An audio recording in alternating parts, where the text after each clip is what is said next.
Hi, I am London Cars and today I will be showing you the best cheap sleeper cars in the UK. First, Saab 9.5 Aero with a 2.3-litre turbocharged 4-cylinder. This otherwise unassuming wagon is a perfect cheap sleeper to start off this list. With tons of boot space for the family and a highly tunable engine, this will beat nearly all those boy racers. Pros: practicality. Cons: not super fast straight out of the box with 256 bhp. BMW 335d Saloon.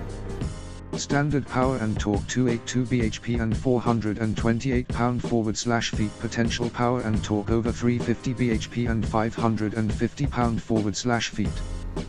The car that changed people's perceptions of diesel performance. The 335d is a monstrous car straight out the factory thanks to almost 430 pound/feet. But when a simple remap can push it to 350 bhp and over 530 pound/feet, giving it M3 beating performance, you can see why it had to feature here. The reputation of the turbocharged 335 BMWs in both petrol and diesel form is already pretty high, so a 335d coupe with the optional M Sport bodywork is not a sleeper. You need a plain saloon version, maybe even with 320d badges. Unfortunately, as yet there isn't much off-the-shelf tuning available for the 335d, beyond an exhaust system and a remap. But we suspect things like uprated intercoolers and induction setups will be coming soon and give equally huge gains. If diesel tuning takes off as much as it has in the USA, then 335ds sporting massive turbos and serious grunt may soon be seen. Maybe you can be the first. Pros: seriously rapid fast with just a remap, has the chassis and suspension to cope with big power increases too. Cons: beyond the remap not much is available, yet. Coupe or M-styled versions are too nice looking to be considered as true sleepers. Mitsubishi Galant /Legnum VR4. Standard power and torque 276 bhp and 271 pound/feet. Potential power and torque over 600 bhp and 500 pound/feet. As Japanese performance cars go, the Galant /Legnum VR4 is pretty overlooked, despite ticking all the boxes of what many people look for in a performance car: a 2.5 LTR twin-turbo engine, 4-wheel drive, and a manual gearbox. Although this lack of popularity means there are relatively few tuning parts available, it does make them a fantastic base for a sleeper, as long as you don't mind getting custom parts made or sourcing parts from abroad.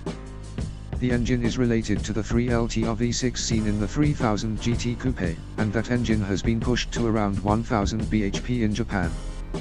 There are reports that 500 bhp can be achieved from this 2.5 LTR version on standard internals and well over 600 bhp with the correct upgrades.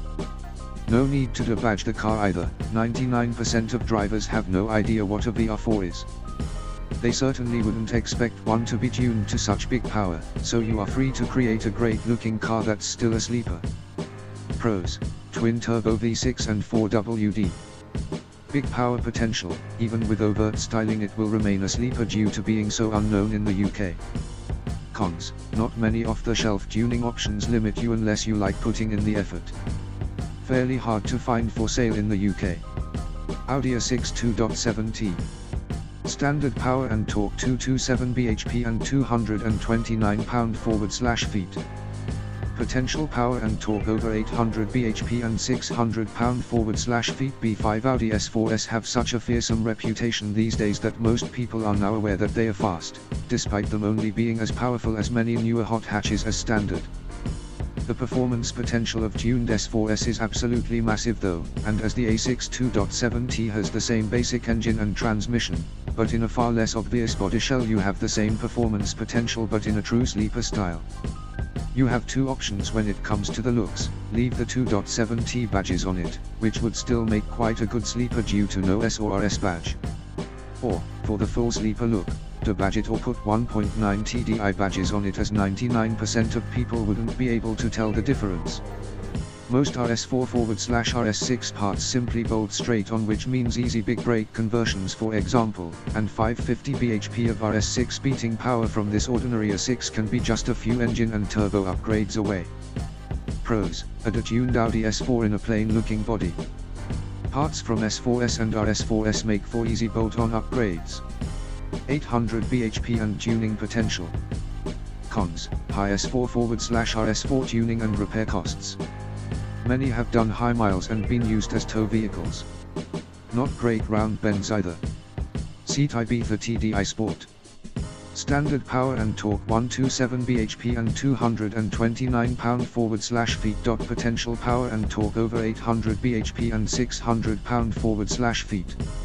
Many people know about the Skoda Octavia VRS being a capable performance diesel, but did you know the Ibiza TDI Sport has basically the same running gear?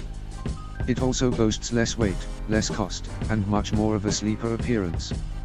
Even running standard engine internals and injectors, it's possible to get around 450 pound/feet of torque from these cars, which is plenty in a small hatchback. There are some issues with giving these cars such huge levels of torque, mostly related to destroying engine mounts and clutches. But it's a small price to pay to turn what looks like a shopping car into a diesel-powered Evo Slayer. The common 1.9 TDI PD 130 VAG engine means tuning options are widespread and well proven. Pros: Octavia VRS in a lighter body. Hugely tunable. Cheap to run and insure. Sporty performance combined with subtle looks. Cons: potential reliability issues when highly tuned. Clouds of black exhaust smoke is not for everyone. Relatively basic. Mitsubishi RVR.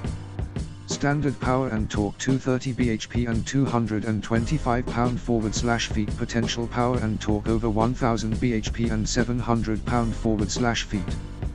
We expect many of you are thinking WTF right now, but yes, the Mitsubishi RVR, or Space Wagon as it's often known, is available with what is basically a detuned Lancer Evo engine and 4WD system. The upshot of this is that you can potentially run 9-second quarters in something with 7 seats and a sliding door. There are versions from the mid-90s to mid-2000s with Evo running gear, but the earlier ones are cheaper, lighter, and even more comedy looking, so we prefer these. The main downside is it's far from easy to find one, but if you do, it's relatively plain sailing as the fundamental parts are the same as an Evo. It doesn't matter how cool you try to make it look either, you could add body kits, wheels, big brakes, anything you like, and still nobody would expect this obscure people carrier to be fast. Pros: the most unexpected big power car ever. Evo engine and running gear makes for almost unlimited potential. Good wheelchair access, too. Cons: not easy to find a manual turbocharged version as, understandably, most are boring diesels used on the school run. Fiat Coupe Turbo 16V. Standard power and torque 190 bhp and 210 pound/feet. Potential power and torque over 500 bhp and 500 pound/feet. Despite looking the most sporty car in this feature, due to the lack of a tuning scene around these cars in the UK, nobody expects a Fiat Coupe to be a supercar slayer. But it can be when tuned. The 20V Turbo may be the top model, but the turbocharged 16V lump is the one to go for in our opinion. The reason for this is it has the same basic engine used in the awesome Lancia Delta Integrale Evo, so the tuning route is well proven. It also has 8P engine management that was used on the Lancias and Escort Cosworths, which can run at huge power levels and have additions like rally-style anti-lag systems. Fiat build quality is not fantastic, their placement of items can be a bit odd and the car can be a bit of a pain to work on, but with upgraded brakes, suspension, and LSD you have a fine base for a serious weapon. Not bad for a car that many will write off as an old, girly looking Fiat. Pros: fantastically tunable engine and management.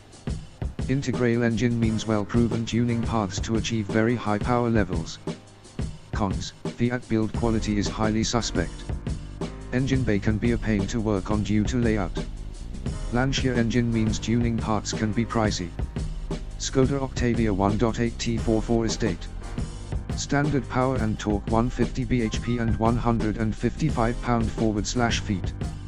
Potential power and torque over 500 bhp and 500 pound/feet.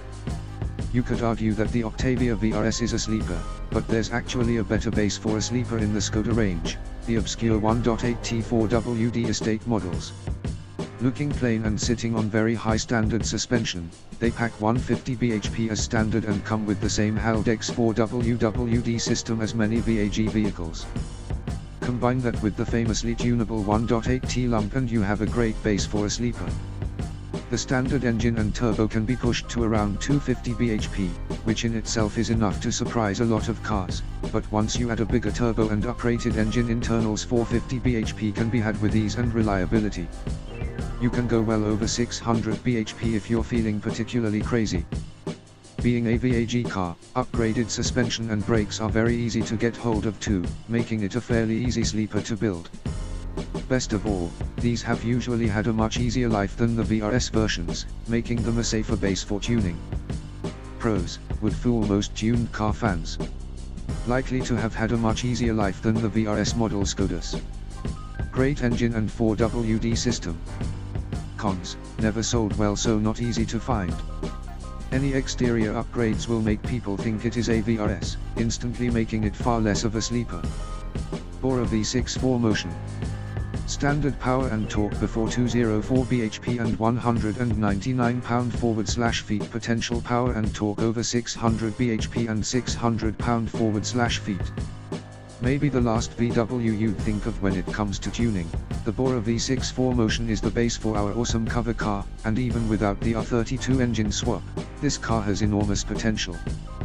Despite looking totally unremarkable, it has the usual VW Golf Mk4 underpinnings, meaning it's a sound base for upgrades with no major weak points. The VAG V6 lumps sound great and are torquey, but power-wise they are fairly unremarkable, until you turbo them, that is. The V6 in the Bora is the later 24V version of the well-known VR6 engine, and can be boosted to huge power levels with ease, arguably cheaper and more reliably than the famous 1.8T lump. The 4WD system is very strong, staying quite reliable even at over 500 bhp, and helps put the power down in all conditions, which is just the icing on the cake really. And as sleepers go, this is potentially one of the best all-round bases you could start with. Pros: strong engine and 4WD system. Great engine noise when tuned. No high-performance model in its range. 800 bhp and potential. Cons: normally aspirated tuning gives small gains, it needs turbocharging to be truly fast. Heavier than its closest relation, the VW Golf,